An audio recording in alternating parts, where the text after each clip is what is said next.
মাঝামাঝি, যেখানে একজন নিরাপত্তা কর্মীও দায়িত্ব পালন করে থাকেন।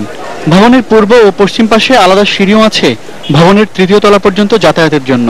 মার্কেটের নিচতলা থেকে প্রবেশ করে সোজা উত্তর দিকে চলে গেলে লিফট ও সরু সিঁড়ি। দোতলা পার হয়ে তৃতীয় তলায় ঢুকেই হাতের বাপাশে কয়েকটি দোকানের পরেই জাগৃতি প্রকাশনী। এর পাশেই আছে আজিজ সুপার মার্কেটের অডিটোরিয়াম।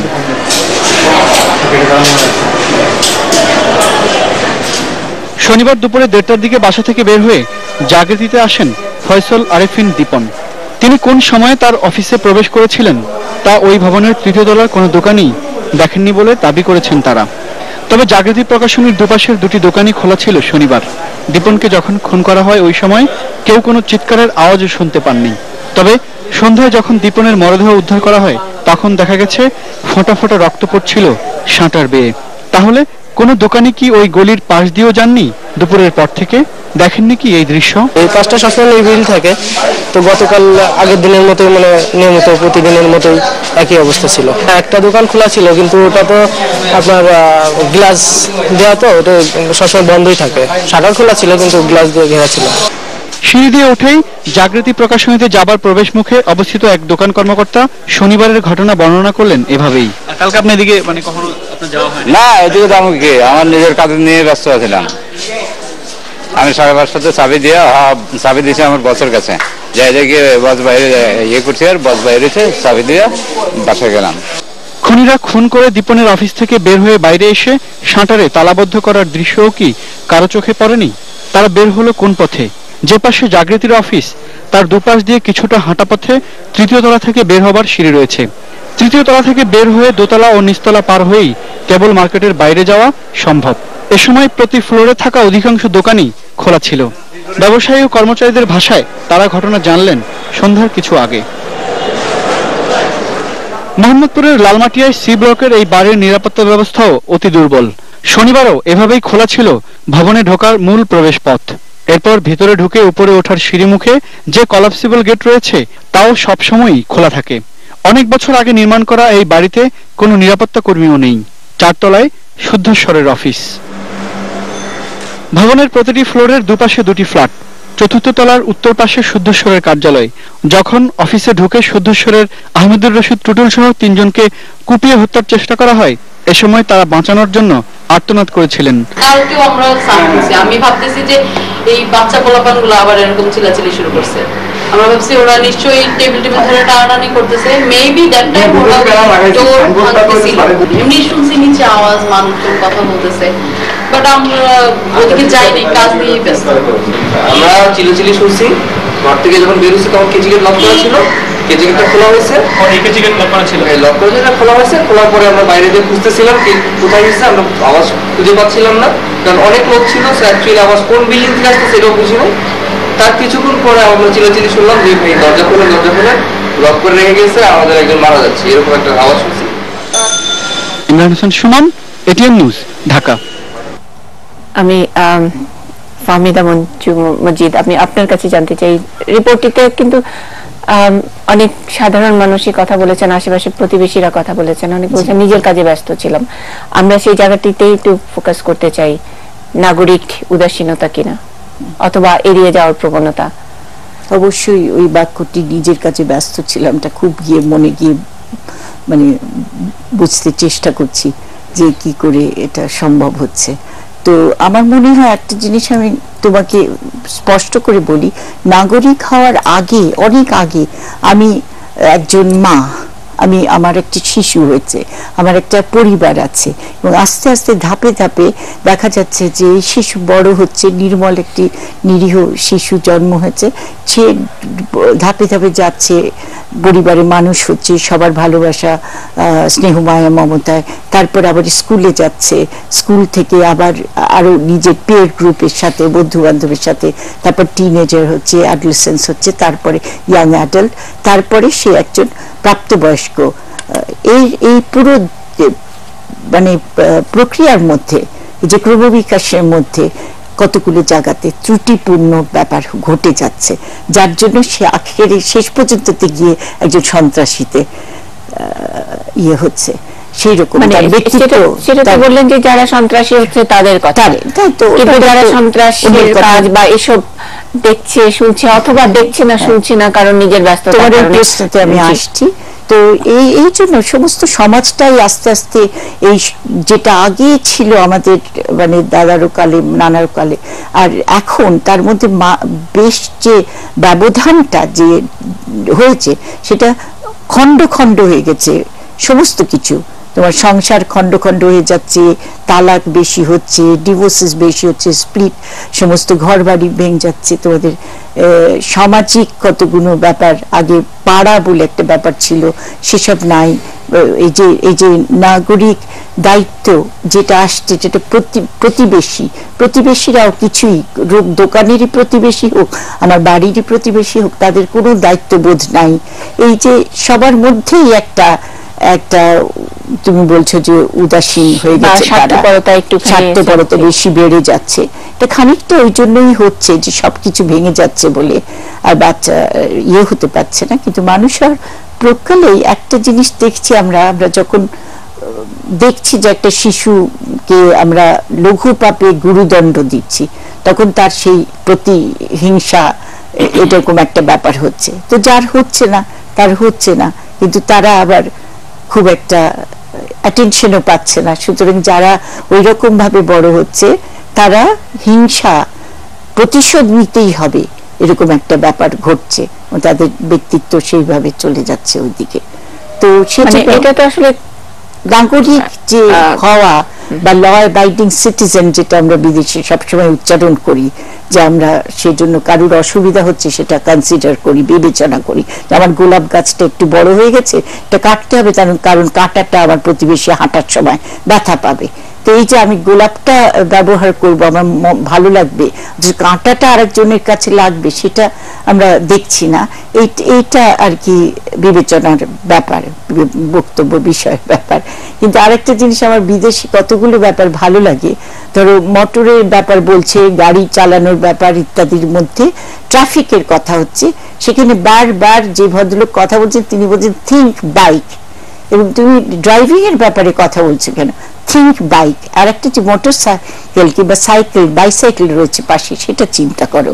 এই যে সুচিন্তার একটা দরকার আছে আমাদের। এগুলা তো মানে সাধারণ নাগরিক, এগুলো আসলে আলাপ করলে আমাদের শুনতে ভালো লাগে, কিন্তু আমরা হয়তো আপনাদের কাছ থেকে শুনিও শুরুটা আসলে কোত্থেকে, মানে এটা তো অনেক দূর চলে গেছে, মানে এগুলো নাই আমাদের সমাজে।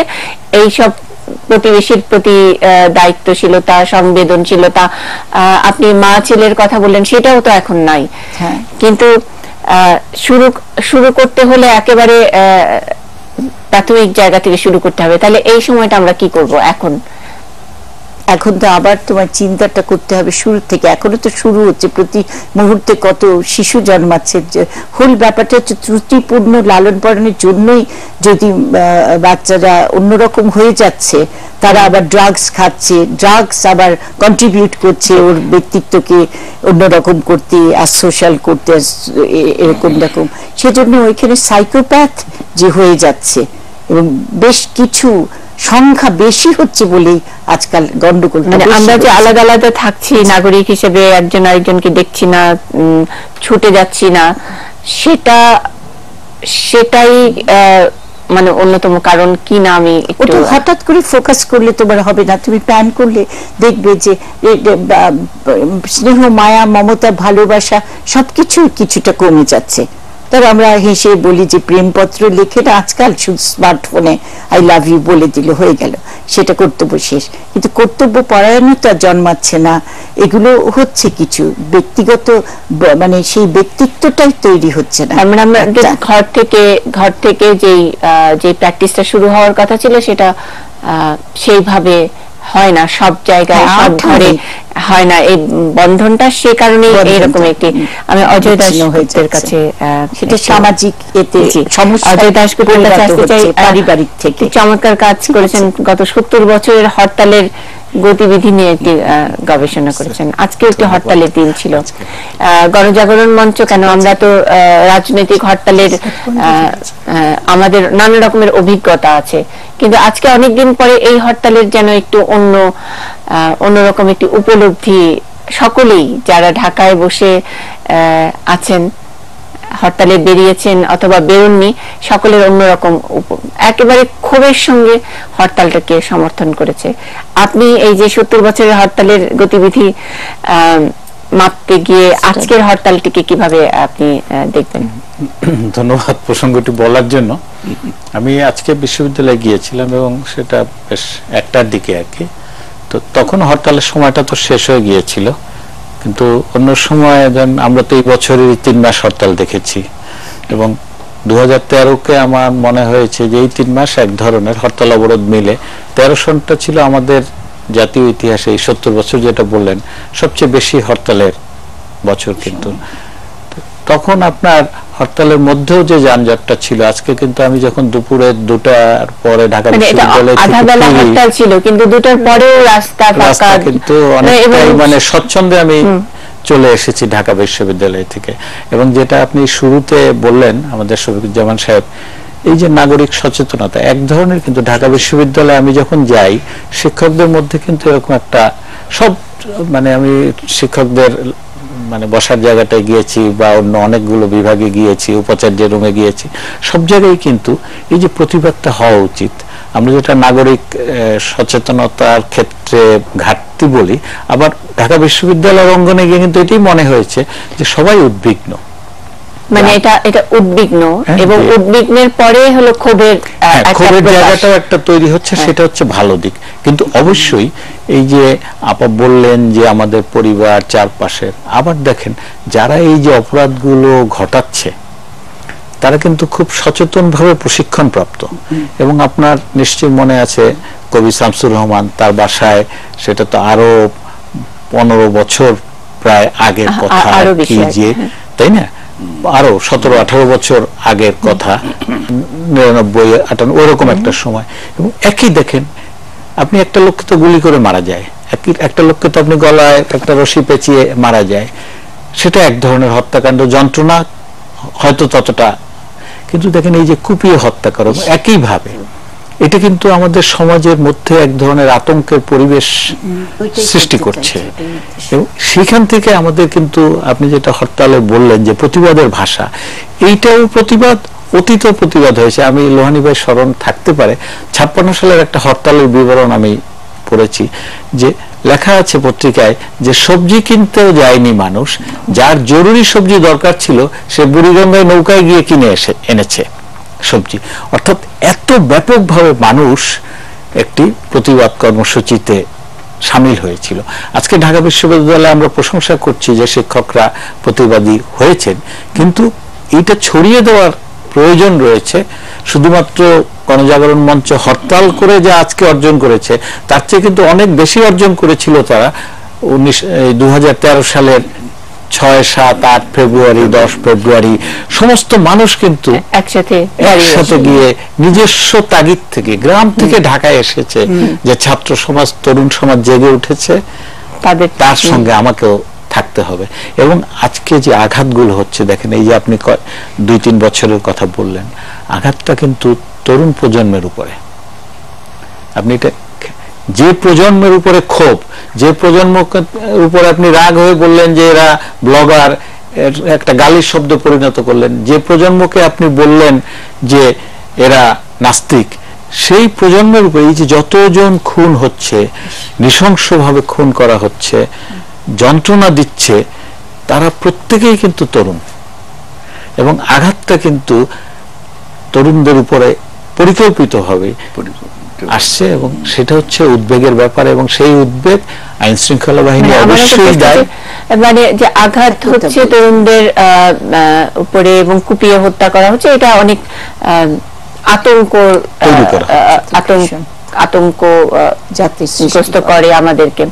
কিন্তু আবার কেউ এগিয়ে আসছে না, সেটাকে উদ্বিগ্ন করেন আমাদের। অবশ্যই মানে বলছি যে এগিয়ে আসছে, যেমন বললাম যে ঢাকা বিশ্ববিদ্যালয় এগিয়ে আসছে, কিন্তু এটা প্রতীকী যেন না থাকে। আমি আশা করব যে প্রসঙ্গটা আপনি বললেন কিংবা আমি ব্যস্ত ছিলাম, এটা কিন্তু আমাদের নাগরিক জীবনের একটি দুঃসহ সমস্যা এবং চরম উদ্বেগের ব্যাপার যে আমার চারপাশে ঘটনাগুলো ঘটছে কিন্তু আমি দেখছি না। একটা লোক রাস্তায় পড়ে আছে সড়ক দুর্ঘটনায় আহত হয়ে কিংবা অন্য কোনো ভাবে, তার পাশে গিয়ে 10টা লোক ছুটে। এবং আমাকে বলছেন যে আমাদের যে নির্বাচন পদ্ধতিগুলো কতগুলো কিংবা স্থানীয় সরকার, অতীতে দেখা গেছে এমনকি পাকিস্তানের গণবিরোধী শক্তির সঙ্গে ছিল কিন্তু নাগরিক সমাজের আলাদা একটা অস্তিত্ব ছিল।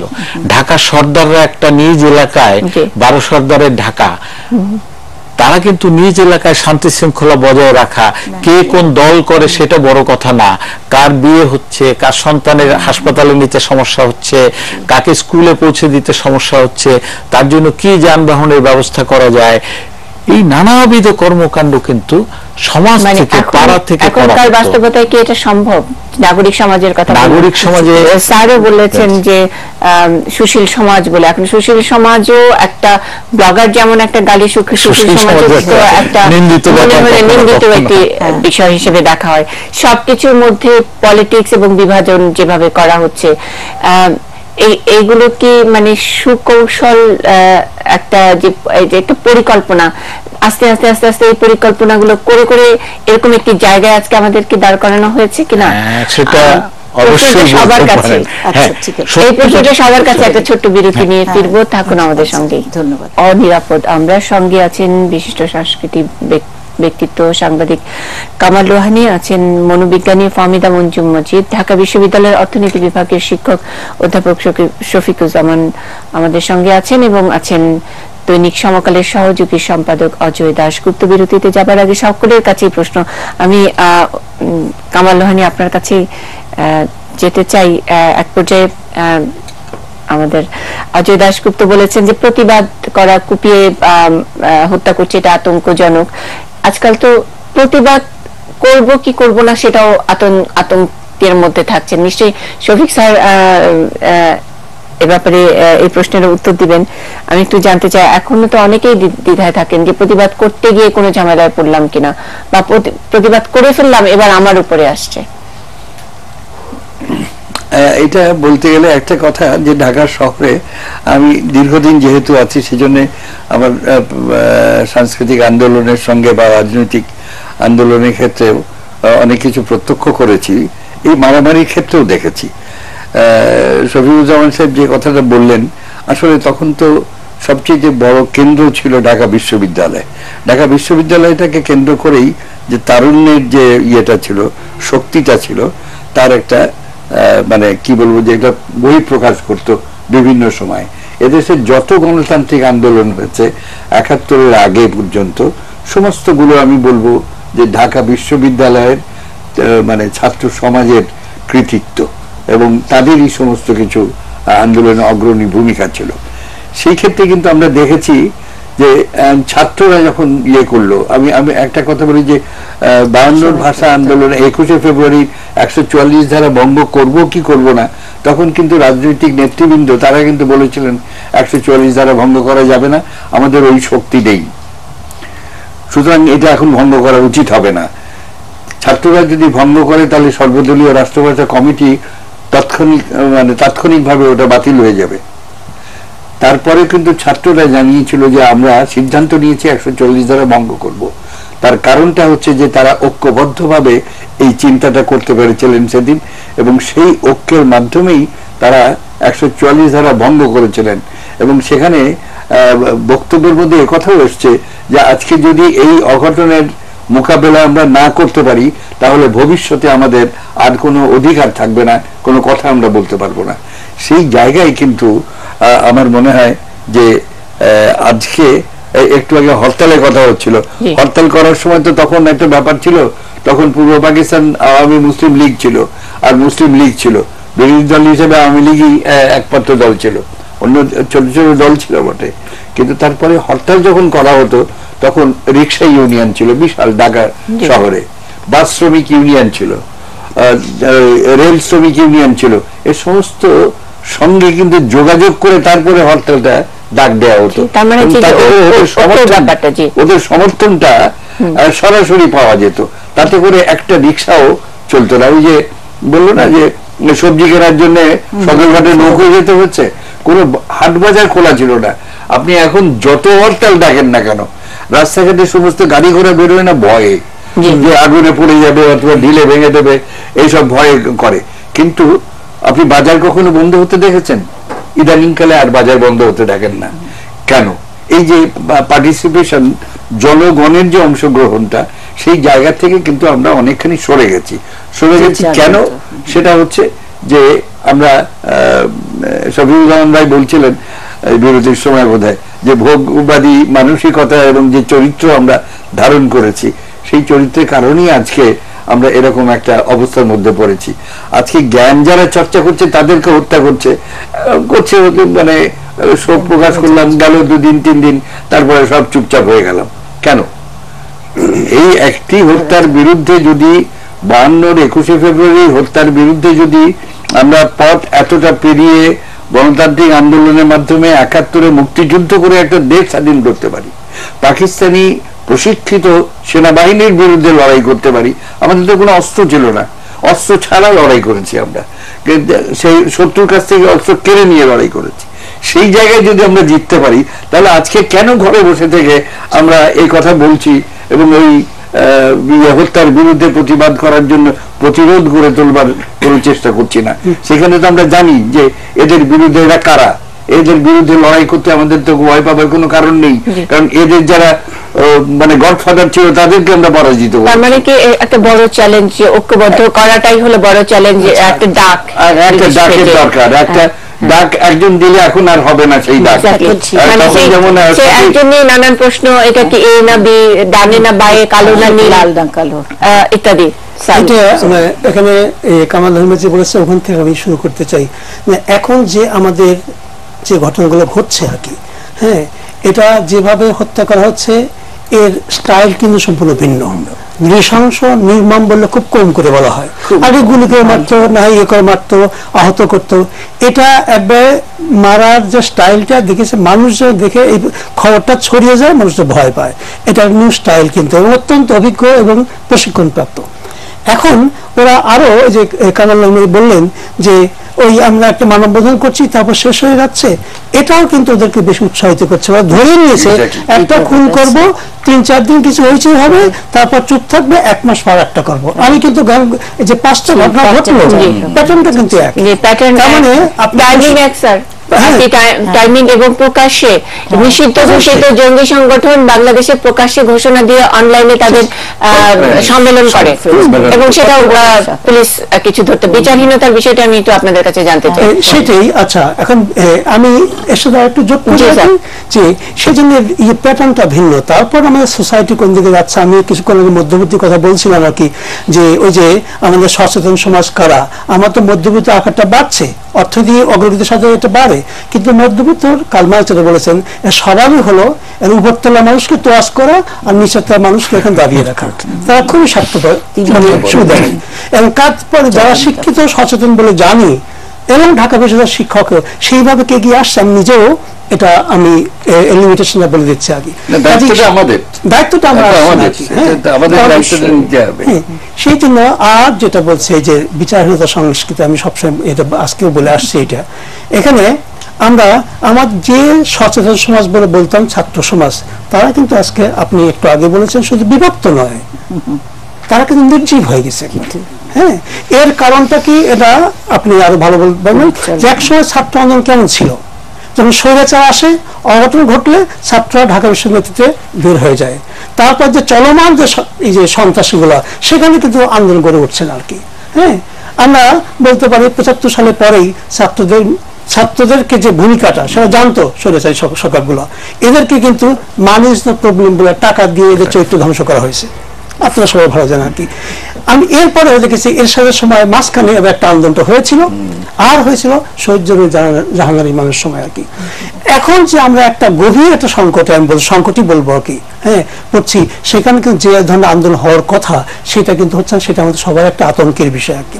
এখন আজকে যে সবচেয়ে বড় দল যেটা আজকে ক্ষমতা আছে মুক্তিযুদ্ধের পক্ষের শক্তি, আজকে আমাদের মাননীয় এক মন্ত্রী সৈয়দ আশরাফুল ইসলাম উনি একটা কথা বলেছেন যে অনেক সময় আমরা ক্ষমতায় দীর্ঘদিন থাকলে অলস হয়ে পড়ি। কিছুদিন আগে আর একটা কথা বলেছেন ছাত্রলীগের কোন একটা সম্মেলনে, তোমাদের খাই খাই সব বাদ দিতে হবে। আমি এই দুটাকে এখন দেখছি এইভাবে, যারা আন্দোলন করবে তারা কিন্তু অলস হয়ে বসে নাই। আমরা কালকে পরশুদিন বা শুনলাম যে ঘটনা ঘটলো, নির্মম ছাত্র আন্দোলন করছে, যে সংগঠনটা সব বড় তারা কিন্তু সন্ত্রাসে লিপ্ত, টেন্ডারবাজিতে লিপ্ত।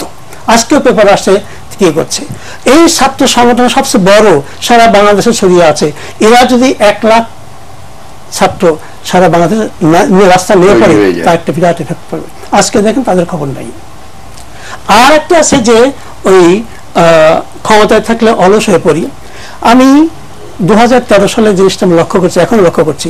তখন দেখেন যখন ওই বিএনপি জামাতটা জ্বালাও পোড়াও করছিল, ব্যাপক বা মানুষ প্রায় 200-এর মতো লোক মেরে ফেললো পুড়িয়ে নির্মম ভাবে, তার সাথে কিন্তু এটা একটা মিল আছে আর কি।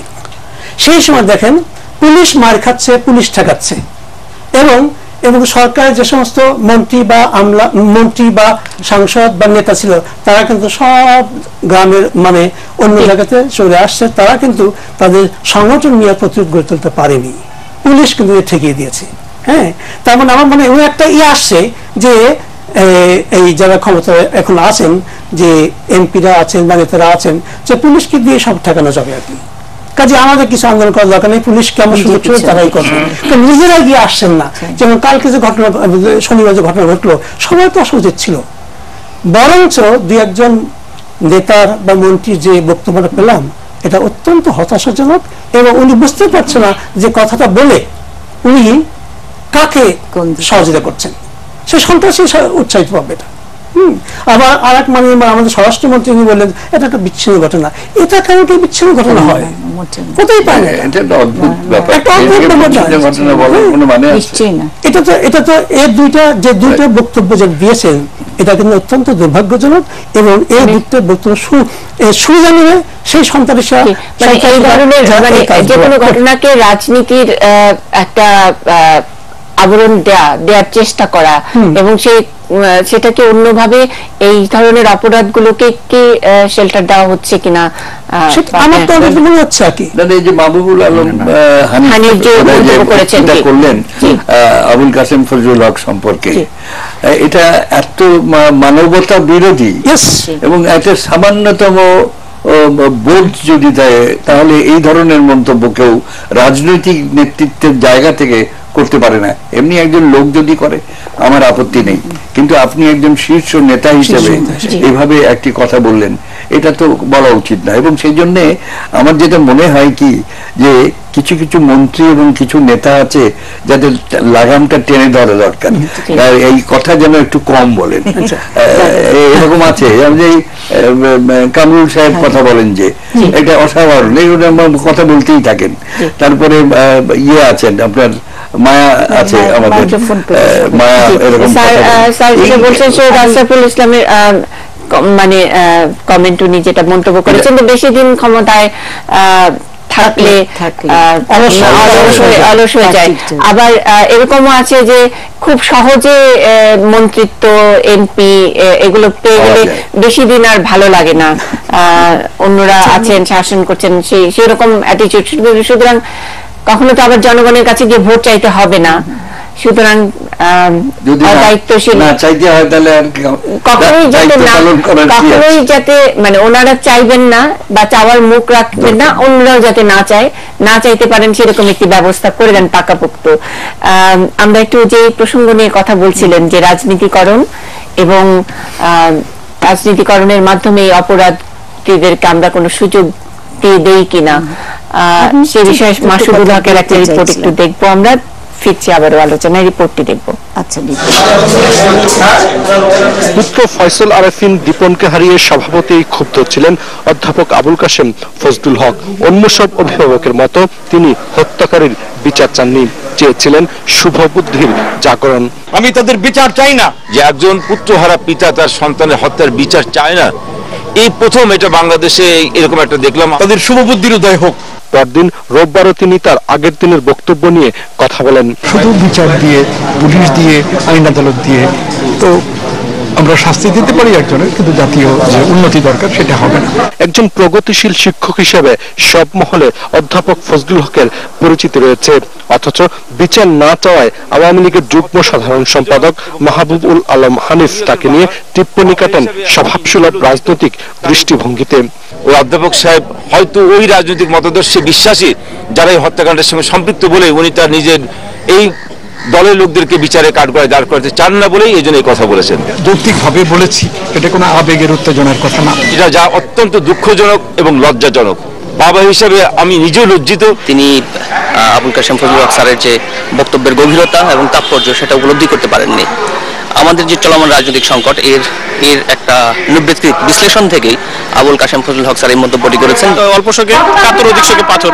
তিনি পাথর হয়ে সেই জায়গা থেকে কথাটা বলছেন, কারণ উনি জানেন যে বিচার চেয়ে কোনো লাভ নাই, কারণ বিচার পাওয়া যাবে না। এর মানে এই নয় যে সে ওই মতাদর্শে বিশ্বাসী। ওই বক্তব্যের জন্য চারদিক থেকে প্রবল সমালোচিত হন হানিফ। অবশ্য রাতেই তিনি দুঃখ প্রকাশ করেন।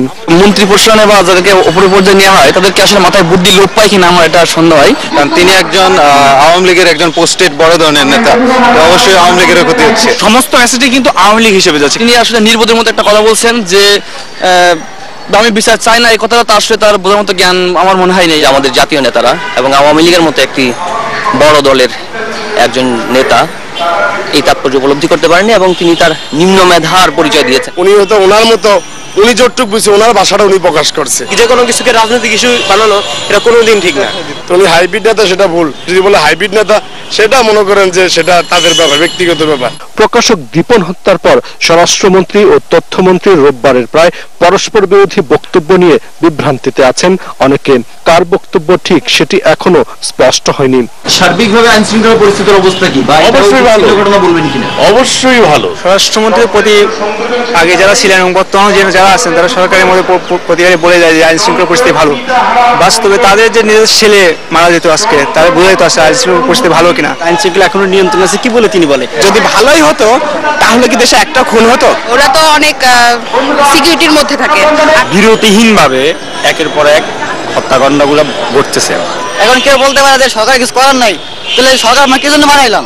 অতর্কিত আক্রমণগুলো হচ্ছে, এটার থেকে আমিও বিপদ মুক্ত নই, কেউই বিপদ মুক্ত নই। এটা তাদেরই কথা, তথ্যমন্ত্রীর মতো এমন একজন লোক যাকে দিয়ে এটা প্রকাশ করা যায়। নিরাপত্তা চাই, শুধু নিরাপত্তা।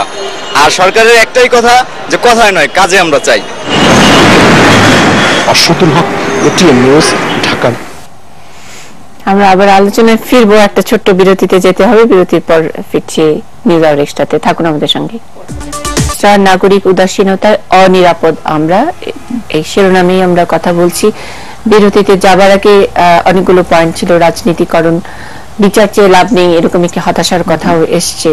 পুলিশকে দিয়ে সব ঠেকানোর চেষ্টা। আমি একটু মনোবিজ্ঞানী ফাহমিদা মঞ্জুর মজিদের কাছে একটু জানতে চাই, বাংলাদেশে তো পুলিশকে দিয়ে সবকিছু, মানে প্রশ্নপত্র ফাঁস থেকে শুরু করে দুই প্রতিবেশী ড্রেন নিয়ে যে বিরোধ, সেটাও পুলিশের কাছে এবং অনেক বেশি স্ট্রেসড। সেইটাও কি একটা বড় সুযোগ হিসেবে নিচ্ছে কিনা এই জঙ্গিরা, যারা এই কাজ করছে, মুক্তবুদ্ধির চর্চা যারা করছে, তাদেরকে যারা হত্যা করছে? কিছুটা নিচ্ছে, কিন্তু যারা জয়ী হচ্ছে তাদের চারিত্রিক বৈশিষ্ট্য একটু আলাদা, অন্যরকম হচ্ছে, যার জন্য এই যে নির্ভর তো করছে পুলিশের উপর, কিন্তু করে বসে আছে যারা, সেটা এক ধরনের মানুষ।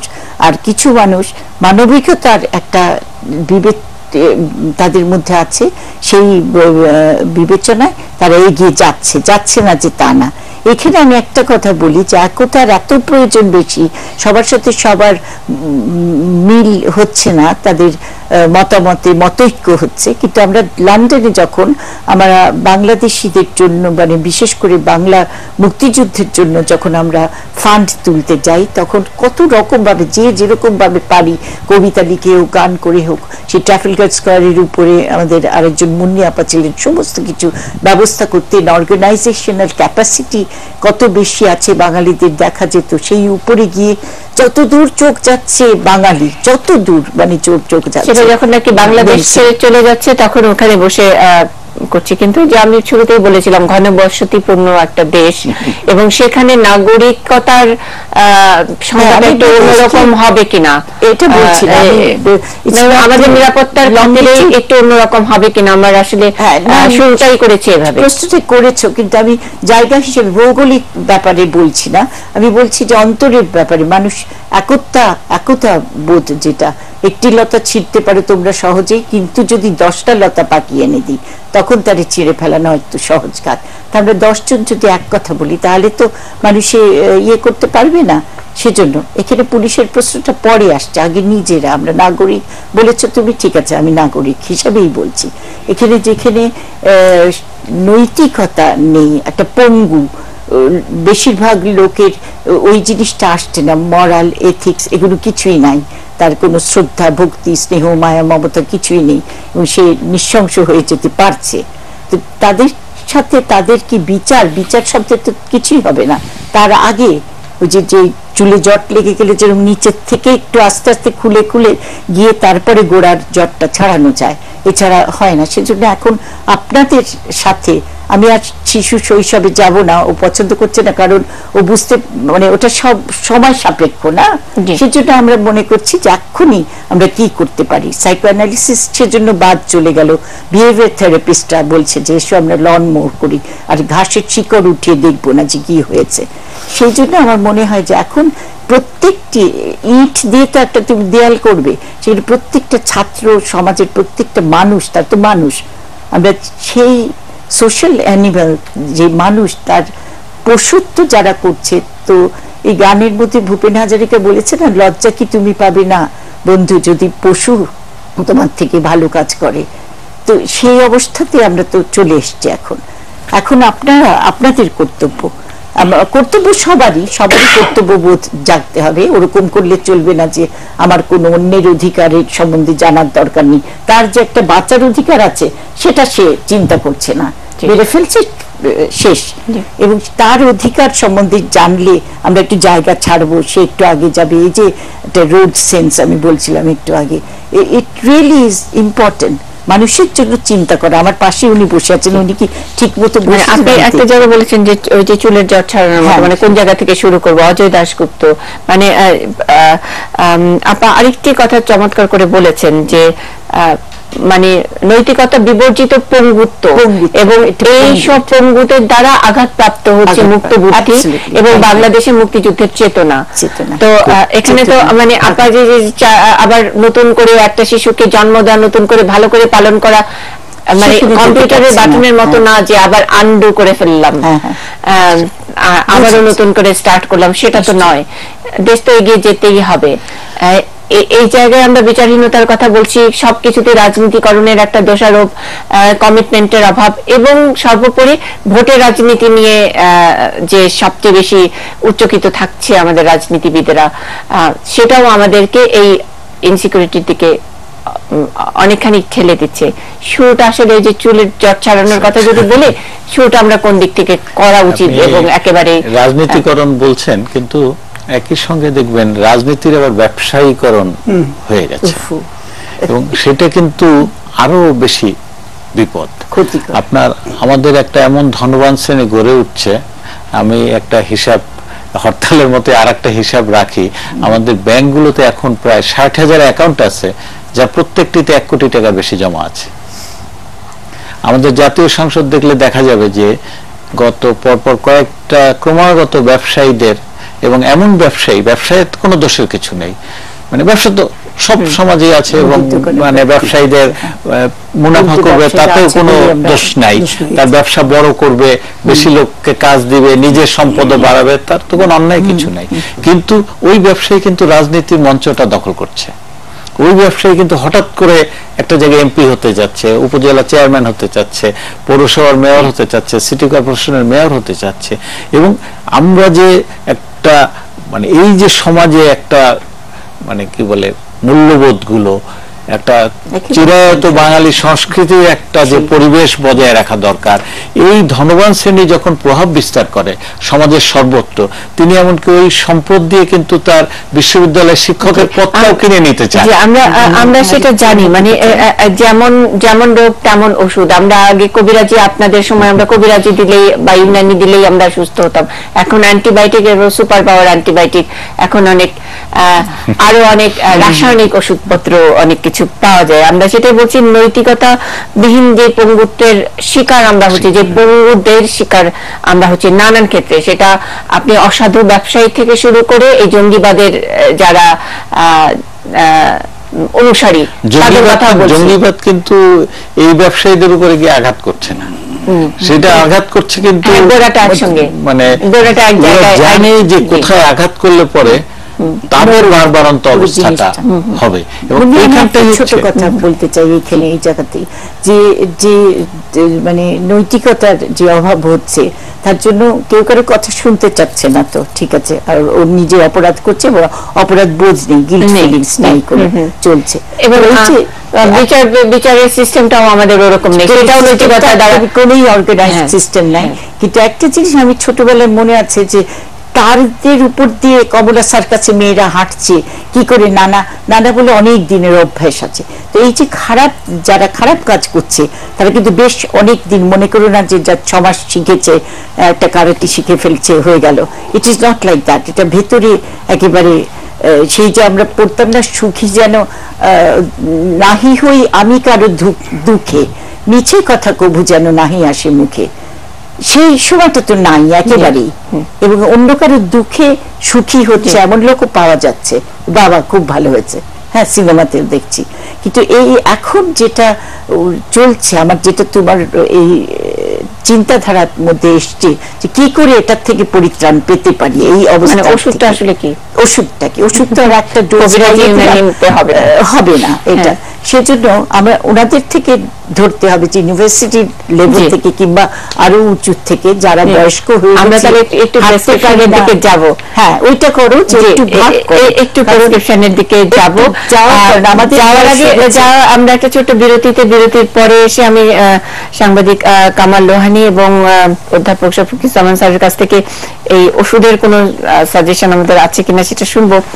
তার আগে একটু একটা ছোট জিনিস একটু আপনাদেরকে শোনাতে চাই। আহমেদুর রশিদ টুটুল শুদ্ধ স্বরের একজন অন্যতম প্রকাশক, তিনি এই সম্প্রতি হামলার শিকার হয়েছেন এবং তার একটি ছোট্ট লেখা ফেসবুক স্ট্যাটাস, তিনি লিখেছেন, দেখুন আমার অফিসে এসে যখন 20-25 বছর বয়সী যুবক মাথায় চাপাতির কোপ দেয়, তখন সে একটা বিশ্বাস নিয়ে কাজটা করেছে। আমরা কি তৃণমূলে মুক্ত মতের ধারণা পৌঁছতে পেরেছি? ওরা কিন্তু ঠিকই ওর বিশ্বাসের জায়গাটা গড়ে দিয়েছে, যেটা আমরা পারিনি। এভাবে শুধু কি পুলিশ দিয়ে জঙ্গিবাদ দমন করা যাবে? এটা আমাদের সবার ব্যর্থতা, আমরা সবাই ব্যর্থ হয়েছি। উন্নয়ন মানে তো শুধু দালান কোঠা, শক্ত অবকাঠামো গড়া নয়, সুকুমার বৃত্তির বিকাশে কাজ করা। চোখের সামনে যেটাকে আমরা উন্নয়ন বলে ভাবছি, সেটা ভীষণ ফাঁপা। আমি পিছু হটবো না, বই প্রকাশনার কাজটা আমি ব্যবসা হিসেবে নিইনি। আমার একটা দর্শন আছে, 1000 বছরের মুক্ত বাক, মুক্ত বুদ্ধি চর্চার যে ঐতিহ্য আছে বাংলাদেশের, সেটা বিকাশের কাজে কেউ আমাকে আটকাতে পারবে না। আহমেদুর রশিদ টুটুলের প্রতি শ্রদ্ধা। একটা বিরতিতে যাচ্ছি, বিরতির পরে আমরা এই নৈতিকতা বিহীন যে পঙ্গুদের আক্রমণে এখন বাংলাদেশ, তাদের ওষুধটা কি, তাদের বিচারের ওষুধটা কি, সেটা আমরা একটু শুনবো। থাকুন আমাদের সঙ্গে।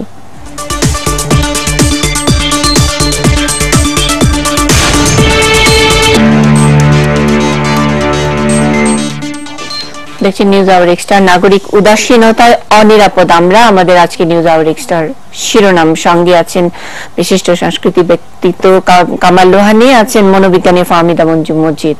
আমাদের সঙ্গে ঢাকা বিশ্ববিদ্যালয়ের অর্থনীতি বিভাগের শিক্ষক অধ্যাপক শফিকুজ্জামান আছেন এবং আছেন দৈনিক সমকালের সহযোগী সম্পাদক অজয় দাস গুপ্ত। বিরতিতে যাবার আগে যে পয়েন্টটি ছিল আমাদের হাতে সেটি হলো যে ওষুধ আসলে কি। আমি শুরু করছি। আমি প্রথমেই বলবো বিষয়টা কিন্তু সম্পূর্ণ রাজনৈতিক। রাজনীতি দিয়ে এটা করতে হবে। রাষ্ট্র ক্ষমতা কারা, শ্রেণী চরিত্র কি, তারা কতটুকু করবে এবং রাজনীতি দিয়ে সমীক্ষা করতে হবে। আমি একটু উদাহরণ দিয়ে একটু আগে আলাপ করছিলাম যে আপনি দেখেন গাইবান্ধা গোবিন্দগঞ্জে একটা সুন্দরগঞ্জে একটা ঘটনা ঘটেছে যে একজন এমপি লিটন, তার নাম ডাকনাম লিটন, পুরো নামটা জানি না কি, উনি একটা ছেলেকে, নিরীহ একটা ছেলে গুলি করে আহত করেছেন। যাকে পরে অনেক পরে ওনাকে একটা জায়গায় বলছি যে দেখেন এত বড় অন্যায় করলেন। শেখ হাসিনা বোধহয় তখন বিদেশে ছিলেন, বোধহয় আমাদের মাননীয় প্রধানমন্ত্রী আপনি ছিলেন, উনি না আসা পর্যন্ত সিদ্ধান্ত দিতে পারছেন না উনি অ্যারেস্ট করবেন কি করবেন না। মানে এতটুকু সেন্ট্রালাইজ করতে, ওনার উপর ওই গ্রামের একটা ঘটনাও তাকে সিদ্ধান্ত দিতে হবে। আর অন্যায় সেটা এটা একটা দিক। আর একটা হলো যিনি কাজটা করেছেন লিটন সাহেব আর কি, মানে এই এমপি, তার বাবা একটা ইন্টারভিউ দিয়েছেন যে ওনার 7টা ছেলে, সেই 7 ছেলের ভিতর সবচাইতে লেখাপড়া ফাঁকিবাজ একটু শৃঙ্খলা এই ছেলেটা, তিনি হয়েছে পার্লামেন্টের মেম্বার। এটা কোনো বিচ্ছিন্ন ঘটনা নয়, আরো অনেক দেখা যাবে কারা এমপি হচ্ছে, কোন শ্রেণীর মানুষ।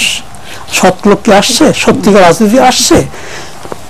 অজয়দা কিছুক্ষণ আগে বললেন, করলেন যে ব্যবসায়ীদের সংখ্যা, আমাদের ফিগারটা যদি মিথ্যা না হয়, আজকে পার্লামেন্টে যে সদস্য আছে তার 68% ব্যবসায়ী।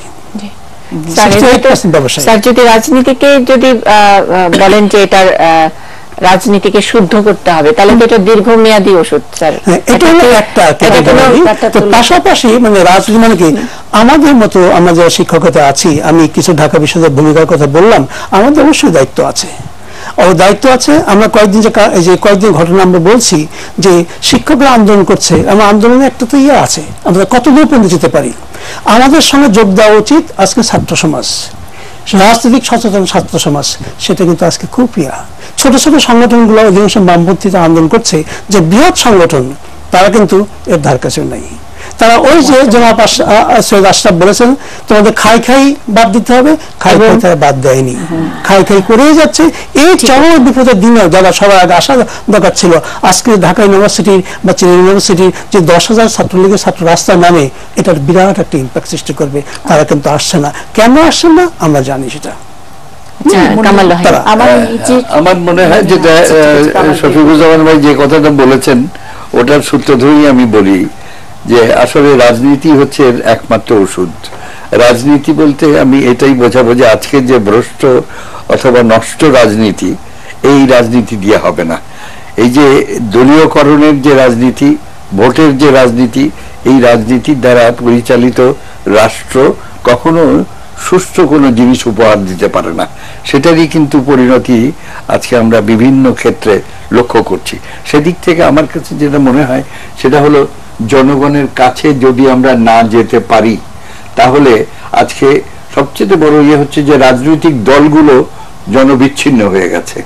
আজকে সাংস্কৃতিক আন্দোলন পর্যন্ত জনগণের ইয়েতে যাচ্ছে না। আমরা আগে পল্টন ময়দানে বিশাল বিশাল অনুষ্ঠান করতাম, সেই জায়গায় আমরা যাচ্ছি না কেন? জনগণের কাছে গিয়ে আমাদের কথাগুলো গানের মাধ্যমে, কবিতার মাধ্যমে, নাটকের মাধ্যমে আমরা বলতে পারি, এই জিনিসগুলো তো আমরা তুলে ধরতে পারি, তাতে করে মানুষকে এক জায়গায় নিয়ে আসতে পারি এবং আমরা চাপ সৃষ্টি করতে পারি রাজনৈতিক দলগুলোর যারা মুক্তিযুদ্ধের চেতনায় বিশ্বাসী তাদের উপরে, যে এসো। আমরা কি আপনি নাগরিক বলছেন নাকি সুশীল সমাজ, নাকি সুশীল সমাজ বলছি না, আমি নাগরিকের কথা বলছি, সাধারণ মানুষের কথা বলছি।